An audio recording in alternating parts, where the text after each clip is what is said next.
کافر کی یہ پہچان کہ آفاق میں گم ہے، مومن کی یہ پہچان کہ گم اس میں ہے آفاق۔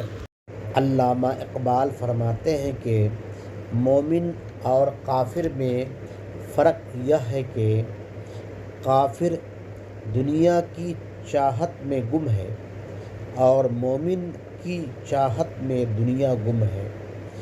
کافر دنیا کے لیے ہے اور دنیا مومن کے لیے ہے۔